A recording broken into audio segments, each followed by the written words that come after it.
Assalamualaikum warahmatullahi wabarakatuh.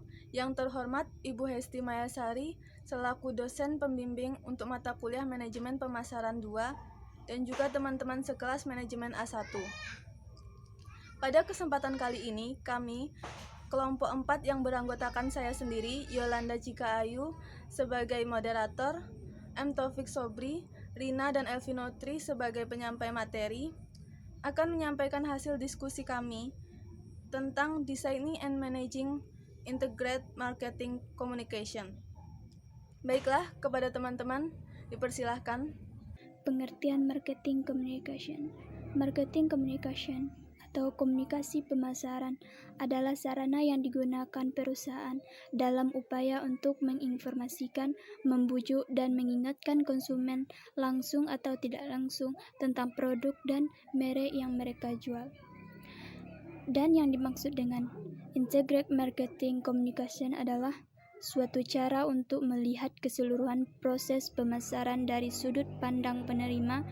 Pemasaran modern memerlukan lebih dari sekedar mengembangkan produk yang baik, menawarkan dengan harga yang menarik, dan membuatnya mudah dijangkau oleh konsumen.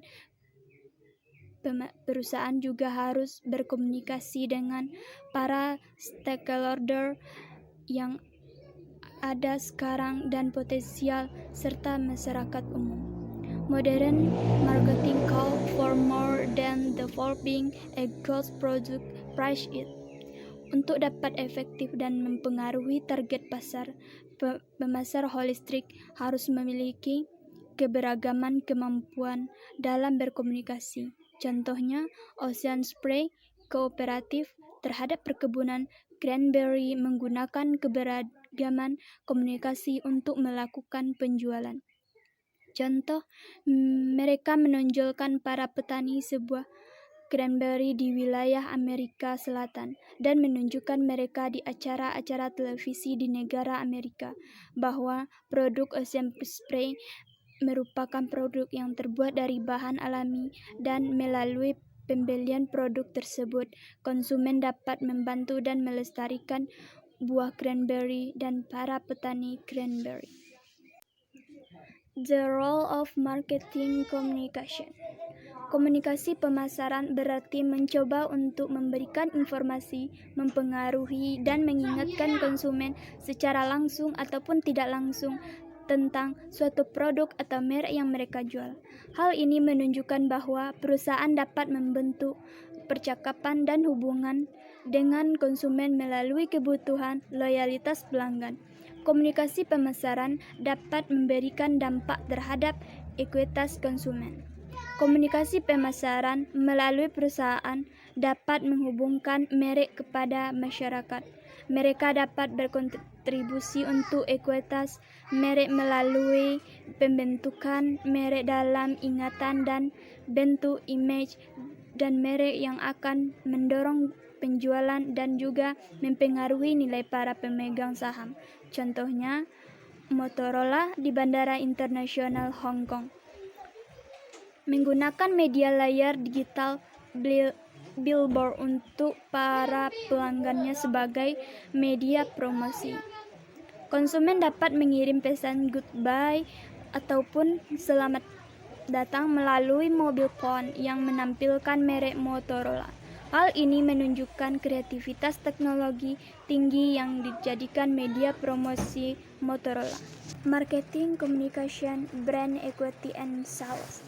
Dalam lingkungan komunikasi yang baru, iklan sering menjadi elemen sentral dari sebuah program komunikasi pemasaran. Hal ini biasanya tidak hanya sebuah hal atau sebuah kepentingan dalam penjualan dan pembangun merek dan ekuitas konsumen. Marketing communication marks terdapat 8 bentuk utama dari komunikasi. Pertama, periklanan. Setiap bentuk presentasi non-personal yang dibayar dan promosi ide, barang atau jasa oleh sponsor yang teridentifikasi, contohnya iklan, cetak, radio, TV. 2. Promosi penjualan. Berbagai insentif jangka pendek untuk mendorong uji coba atau pembelian produk atau jasa, contohnya kontes undian. 3. Acara khusus, Kegiatan dan program perusahaan yang disponsori dirancang untuk menciptakan yang berhubungan dengan interaksi merek secara harian atau khusus, contohnya entertainment festival. 4. Hubungan masyarakat dan publisitas. Berbagai program yang dirancang untuk mempromosikan atau melindungi citra perusahaan atau produk individualnya. Contohnya seminar, annual report. 5. Pemasaran langsung. Penggunaan mail, telepon, fax, email, atau internet untuk komunikasi secara langsung dengan atau meminta respon atau dialog dari pelanggan tertentu dan prospek. Contohnya laporan tahunan, pameran, dan pedagang. 6. Pemasaran secara interaktif. Aktivitas secara online dan program yang dibentuk untuk merangkul konsumen atau prospek dan langsung atau tidak langsung meningkatkan perhatian konsumen, meningkatkan pandangan terhadap produk dan hasil penjualan produk serta pelayanannya. 7. Menggunakan penyampaian dari pembeli lain dalam pemasaran. Masyarakat kepada masyarakat secara langsung ataupun tertulis maupun komunikasi elektronik yang menunjukkan pengalaman dalam membeli produk ataupun penggunaan produk. 8. Penjualan personal. Interaksi dengan suatu atau lebih calon pembeli untuk tujuan membuat presentasi, menjawab pertanyaan, dan pergadaan presentasi, contohnya telemarketing. Assalamualaikum warahmatullahi wabarakatuh. Saya Rina dari Manajemen A1. Baiklah, saya akan melanjutkan hasil diskusinya, yaitu Marketing Communication, Brand Equity, and Sales. Dalam lingkungan komunikasi yang baru, iklan sering menjadi elemen sentral dari sebuah program komunikasi pemasaran. Hal ini biasanya tidak hanya sebuah hal atau sebuah kepentingan dalam penjualan dan pembangunan merek dan ekuitas konsumen. Marketing Communication Mix terdapat 8 bentuk utama dari komunikasi, yaitu 1. Periklan. Setiap bentuk presentasi non-personal yang dibayar dan promosi ide, barang atau jasa oleh sponsor yang teridentifikasi, contoh iklan cetak dan radio. 2. Promosi penjualan. Berbagai insentif jangka pendek untuk mendorong uji coba atau pembelian produk atau jasa, contoh konteks dan undian.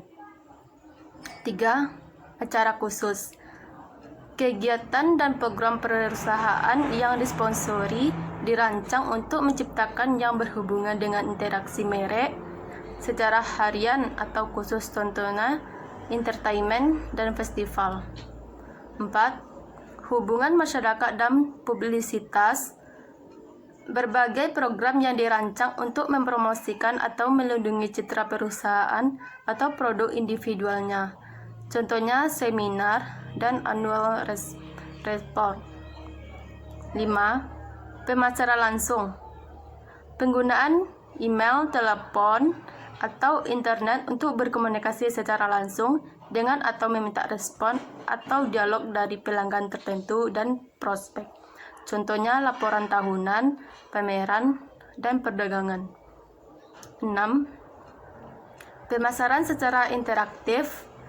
Aktivitas secara online dan program yang dibentuk untuk merangkul konsumen atau prospek dan langsung ataupun tidak langsung meningkatkan perhatian konsumen, meningkatkan pandangan terhadap produk dan hasil penjualan produk serta pelayanannya. 7. Penggunaan penyampaian dari pembeli lain dalam pemasaran. Masyarakat kepada masyarakat secara langsung ataupun tertulis maupun komunikasi elektronik yang menunjukkan pengalaman dan membeli produk ataupun penggunaan produk serta layanannya. 8. Penjualan personal. Integrasi dengan satu atau lebih calon pembeli untuk tujuan membuat presentasi, menjawab pertanyaan dan pengadaan pesanan, contohnya telemarketing. Selanjutnya, the communication process model. Terdapat 2 model yang sering digunakan, yaitu makro model dan mikro model. Macro Model of the Communication Process. Terdapat 9 faktor kunci di dalam melakukan komunikasi yang efektif. 2 mayor partisipasi, yaitu pengirim dan penerima. 2 mayor alat yang digunakan pesan dan media. 4 mayor fungsi dalam komunikasi, yaitu encoding, decoding, dan responsi dan feedback. Elemen terakhir adalah gangguan, acak, dan pesan penting yang mungkin mengganggu dengan komunikasi yang mendalam. Selanjutnya, Micro Model of Consumer Responses. Dalam model ini, pembeli dapat dicapai melalui kognitif, efektif, dan tahapan perilaku dan pengiriman pesan tersebut. Yang pertama, layer view. Hal ini dapat digunakan ketika sedang tertarik dengan sebuah kategori produk yang memiliki banyak keberagaman, contohnya otomotif dari rumah. 2. Dufil layer. Model ini sesuai ketika mendengar sedang memiliki perhatian tinggi namun hanya menerima sedikit atau tidak ada perbedaan pada kategori produk. Contohnya adalah pembelian pesawat, tiket, dan perlengkapan komputer. Yang terakhir, layer Dufil. Model ini sesuai ketika pendengar sedang tidak memiliki perhatian yang tinggi dan sedikit perbedaan pada kategori produk yang diterima, contohnya produk garam dan baterai. Sekian dari saya, terima kasih. Baiklah, selanjutnya adalah yang C, brand attitude. Brand attitude adalah membantu konsumen melakukan evaluasi kemampuan penerimaan merek dengan kebutuhan langsung yang relevan. Kemudian yang D, brand purchase intention. Brand purchase intention adalah pergerakan konsumen dalam memutuskan pembelian merek atau memilih untuk melakukan pembelian secara langsung.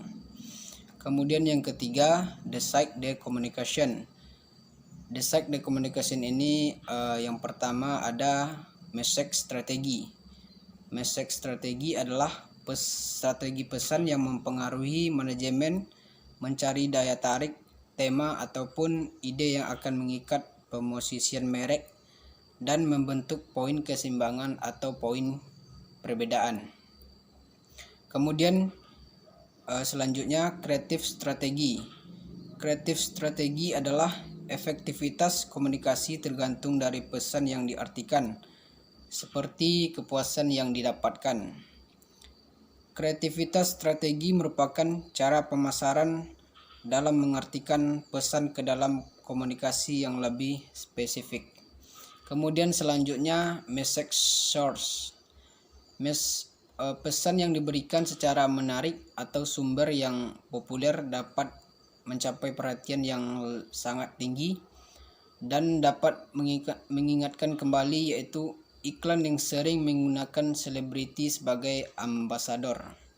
Kemudian yang keempat, memilih saluran atau media komunikasi atau promosi, baik itu komunikasi secara personal maupun saluran komunikasi non-personal. Yang kelima yaitu menentukan jumlah anggaran komunikasi pemasaran. Yang pertama ada beberapa metode ya. Yang pertama itu metode sesuai kemampuan. Yang kedua metode prosentase.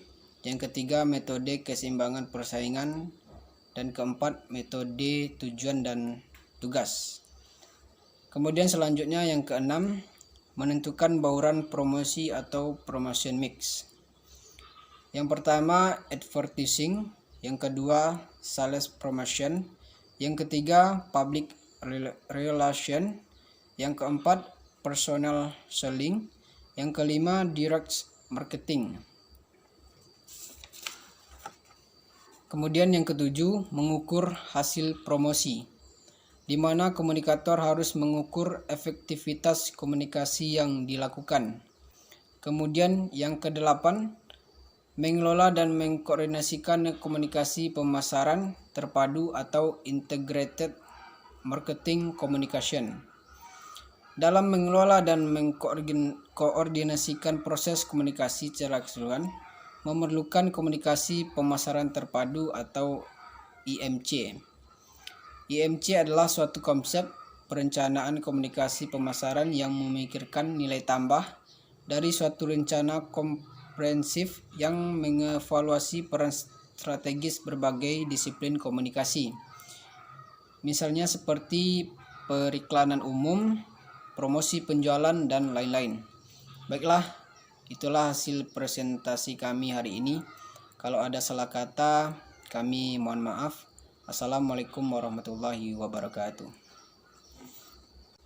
Kemudian yang ke-8, mengelola dan mengkoordinasikan komunikasi pemasaran terpadu atau integrated marketing communication. Dalam mengelola dan mengkoordinasikan proses komunikasi secara keseluruhan, memerlukan komunikasi pemasaran terpadu atau IMC. IMC adalah suatu konsep perencanaan komunikasi pemasaran yang memikirkan nilai tambah dari suatu rencana komprehensif yang mengevaluasi peran strategis berbagai disiplin komunikasi. Misalnya seperti periklanan umum, promosi penjualan, dan lain-lain.